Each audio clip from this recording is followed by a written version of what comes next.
Hey guys, welcome to TezMania TV.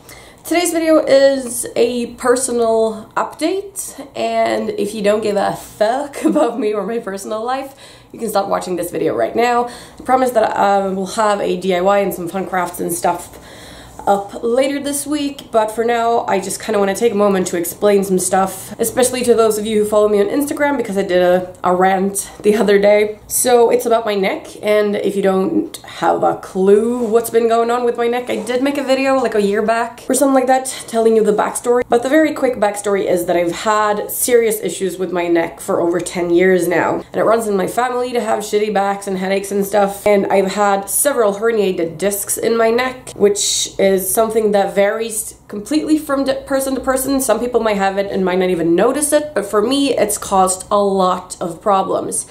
And for the past years, I don't know how many years, but like 7 years maybe, I've had chronic neck pains, and I've learned to live with the chronic neck pains. But what happens is I have periods where everything gets shittier, like my neck will go into lockdown and I won't be able to move my head at all and stuff for like a week. And then this summer I had a very serious incident. Again, if you follow me on Instagram, you'll know about this. You can go back to my posts starting from July 2nd from this year, and if you want to know like more from day-to-day details, because I did write a lot when stuff was happening. But basically, the short version of it is that we were out at my summer house and my neck snapped again, and it snapped in a way that it's never snapped before. I've never experienced pain like this in my entire life. I can't even describe, like, I couldn't move. My husband had to dress me, feed me, bathe me, like do everything. I couldn't move at all. I was like a rock, a solid rock, no movement whatsoever, just constant searing, horrible pain. And yeah, it took 4 months of physiotherapy and all kinds of painkillers, including morphine, to get me back to where I am today. And where I am today is back to the normal level of chronic pain that I'm used to. And I've seen a bunch of doctors, and I've done the MRI, and like they've scanned it, and what they found was that the thing that caused that serious issue this summer was a new herniated disc, the very bottom one, and it herniated sideways instead of straight backwards as all of my other discs have done previously. And when it went to the side, a piece of it pressed down onto the root, the nerve root, which is located right here. You can't bark at people. And the pressure against my nerve root is what caused the searing, like, agony of constant pain. I couldn't sleep for the first 4 days because there was nothing but pain. And then they got me some drugs and I could sleep like a couple of hours at least, and it's just, yeah, it was horrible. And my entire left arm was numb from the pressure on the nerve root again, and I still get a little bit of prickling in my fingers when I like sleep in certain angles and stuff. I'm like 99% recovered, but again, like back to my normal, which is not yay 100% pain-free. I still will always have chronic pains in the back of my neck, but that kind of level of pain is fine. I'm used to it. So yeah, anyway, I was referred to a specialist here in Stockholm, which is called Stockholm Spine Center. I'm guessing you understand what they do, but just to quickly explain, they offer a like 50% time rehab program, and 50% is like 4 hours a day. So you can't work a full-time job while you do this, but I don't work full-time anyway because I'm a freelancer and I work as much as I want to. So I would be, like, time-wise, I would be a perfect candidate. And what they do is they put together a team for you. They put together a team of like a doctor, a psychologist, a physiotherapist, there are nurses, like all kinds of different people to help you with the different aspects of pain, and especially long-term pain and chronic pain. So I was referred to them, and yesterday, Tuesday, was the first day there, and they booked me from 8 in the morning to 3 in the afternoon to do like a full day's work through of me. Like every single person from that team would have their own hour to talk to me and to get their own perspective on it, and then they would put together like the perfect treatment plan for me, and at the end of the day we would go through that. And yeah, so that's, I posted on Instagram when I was in the waiting room, like eating this big ass bagel, just to kind of inform you guys what was going on, because I know you guys care and stuff.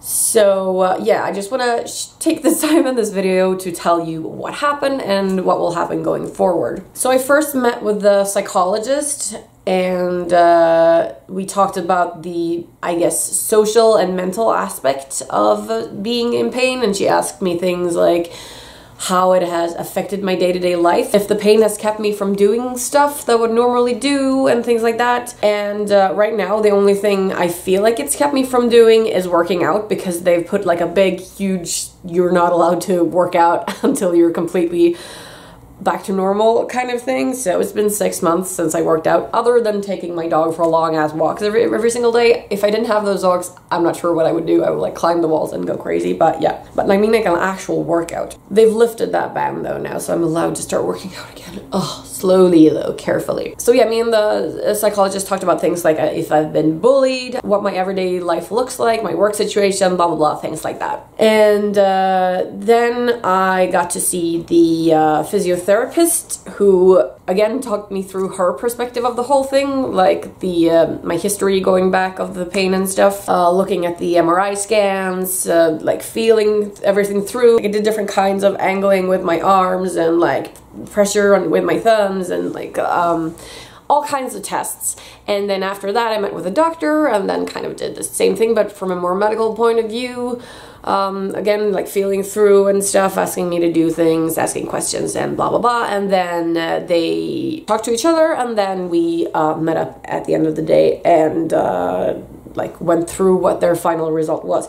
And they agreed, and I agree with this, and my other physiotherapist, who I've been seeing weekly since this happened this summer, agreed that I'm actually not a good candidate for this kind of program. For one, because I already have my own coping mechanisms for dealing with the chronic pain, like the kind of pain that I have every single day. I've accepted it, I've dealt with it, and I've learned to live with it. We talked about, for instance, they asked me what kind of things I do on my own when things are bad, like when I'm a little sore and stuff, and I told them a bunch of things that I do, and they were very pleased, and they actually told me they were proud of me for having my own ways of dealing with this and everything. And also, this kind of program is mainly meant for people who the pain, it ruins their lives pretty much, and I'm not there. Like I haven't given up, I haven't let the pain take over or anything like that. On the really shitty days when my neck is in lockdown and I can't move and it's bad, sure, I'm not the most fun person to be around and stuff, but those are a couple of days here and there, except for the thing this summer, which was for months and months. So that was kind of the exception. I don't want to end up there again. That's my main goal now, to like be healthy enough to not end up in months and months of searing freaking pain. I wasn't able to live my life fully this summer is what it felt like, because I was in complete constant pain. I don't want to go back to that. So we agreed that I'm not a good candidate for this. I don't need a psychologist because it's not affecting the way that I see myself, the way I live my life. I'm still going to concerts, partying, meeting friends, going traveling, stuff like that. I haven't given up on any of those things. The only thing that I've changed about myself is that I'm more aware of my body when I'm around other people. So I'm kind of careful when I hug people not to be like, don't squeeze me too tight.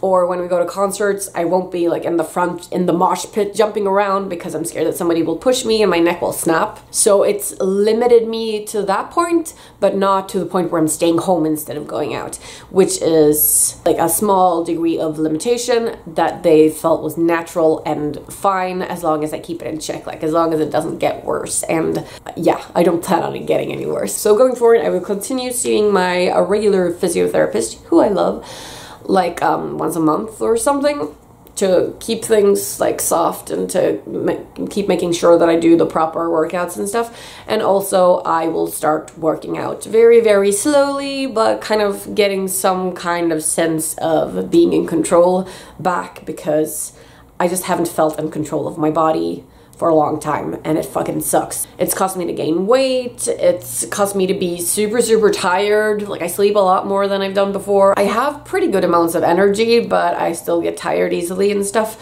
So I want to find my way back to that kind of health. I'm sick of having a body that's never 100%, you know, and it never will be. Like, I'm forced to live with chronic pain and I'm okay with that. The chronic pain can stem from like a scale of 1 to 10.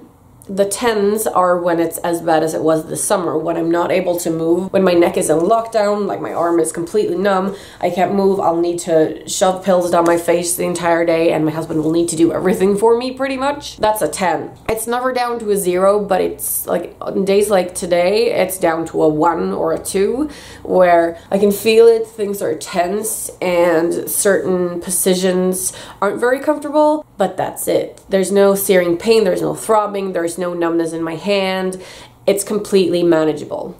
And then I'll have days in the middle where it's a little bit more painful, and you know, it'll go up and down the scale. It'll never go down to 0, but I'm also hoping that it will never fucking go back up to 10 again, because I don't want that. So I'm gonna be fighting hard for this now. Oh, I can't wait to start working out properly again. Yeah, so that's pretty much it. I'm fine. I've healed almost completely back to the way things were after the horrible incident this summer, and I'm allowed to start working out again, so things are good.